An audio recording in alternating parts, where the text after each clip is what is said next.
क्यों दोस्तों, इस क्वेश्चन को देखकर डर लग रहा है? नहीं दोस्तों, डरना नहीं है। चलिए इसे सॉल्व करते हैं। बहुत इजी क्वेश्चन है, ठीक है। इसमें करना क्या है, देखो बस एक्स और वाई के बीच में हमें एक, वो बताना, रिलेशन बताना है, ठीक है। क्योंकि क्वाड्रेटिक इक्वेशन का क्वेश्चन है, यहाँ पे क्वाड्रेटिक इक्वेशन दे नहीं रखी है, बस तब भी हमें एक्स और वाई के बीच में रिलेशन तो बताना ही पड़ेगा, ठीक है। चलो, एक्स स्क्वायर बराबर 20 25, तो 20 25 देखे हमें तुरंत पता चल रहा है कि 45 का स्क्वायर है, ठीक है। तो जब भी हम एक्स स्क्वायर बराबर 45 का स्क्वायर हम लगाएंगे, तो जब दोनों तरफ स्क्वायर होता है, जब स्क्वायर हटता है तो प्लस माइनस लगता है, ठीक है। ये हमें मालूम होगा।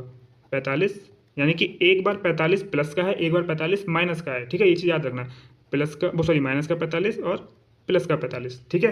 चलो, अब हमें करना है क्या, देखो y बराबर ये दे रखा है, तो इसको सॉल्व कर लो, समझ लो ये सिंप्लीफिकेशन है। तो देखो 900 700 1600 1600 420 यानी कि 2000 और ये 25 2025, ठीक है। सेम यही नंबर आ जाएगा। तो y बराबर क्या आ गया हमारे पास, अंडर रूट 2025। अभी किसका वर्ग होता है, ये होता है 45 का। तो जब 45 का वर्ग लगाएंगे तो ये ऊपर वाला हट जाएगा, तो यहाँ पे 45 आ जाएगा, और यहाँ पे सिर्फ प्लस का आएगा, ध्यान रखना, क्योंकि स्क्वायर नहीं हटाया, ये रूट हमने हटाया है, ठीक है। समझ में आया? चलो, तो अब इसे कंपेयर कर लेते हैं। तो y का 45 एक बार इस वाले से बड़ा है और इसके बराबर है, यानी कि x लेसर और इक्वल y, यानी कि y ग्रेटर इक्वल x के बराबर हो जाएगा, ठीक है। तो ये हमारा रिलेशन हो जाएगा x और y के बीच में। अगर पसंद आई वीडियो तो लाइक कर देना। चलिए मिलते हैं किसी नेक्स्ट वीडियो में, तब तक के लिए thank you so much, bye bye, take care.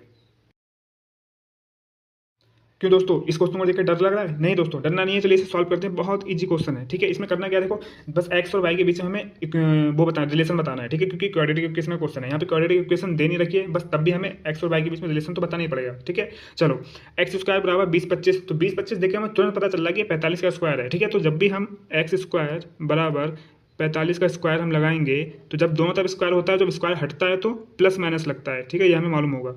45 यानी कि एक बार 45 प्लस का है, एक बार 45 माइनस का है, ठीक है। ये चीज़ याद रखना, प्लस का वो सॉरी माइनस का 45 और प्लस का 45, ठीक है। चलो, अब हमें करना है क्या, देखो y बराबर ये दे रखा है, तो इसको सॉल्व कर लो, समझ लो ये सिंप्लीफिकेशन है। तो देखो 900 700 1600 1600 420 यानी कि 2000 और ये 25 2025, ठीक है। सेम यही नंबर आ जाएगा। तो y बराबर क्या आ गया हमारे पास, अंडर रूट 2025। अभी किसका वर्ग होता है, ये होता है 45 का। तो जब 45 का वर्ग लगाएंगे तो ये ऊपर वाला हट जाएगा, तो यहाँ पे 45 आ जाएगा, और यहाँ पे सिर्फ प्लस का आएगा, ध्यान रखना, क्योंकि स्क्वायर नहीं हटाया, ये रूट हमने हटाया है, ठीक है। समझ में आया? चलो, तो अब इसे कंपेयर कर लेते हैं। तो y का 45 एक बार इस वाले से बड़ा है और इसके बराबर है, यानी कि x लेसर और इक्वल y, यानी कि y ग्रेटर इक्वल x के बराबर हो जाएगा, ठीक है। तो ये हमारा रिलेशन हो जाएगा x और y के बीच में। अगर पसंद आई वीडियो तो लाइक कर देना। चलिए मिलते हैं किसी नेक्स्ट वीडियो में, तब तक के लिए thank you so much, bye bye, take care.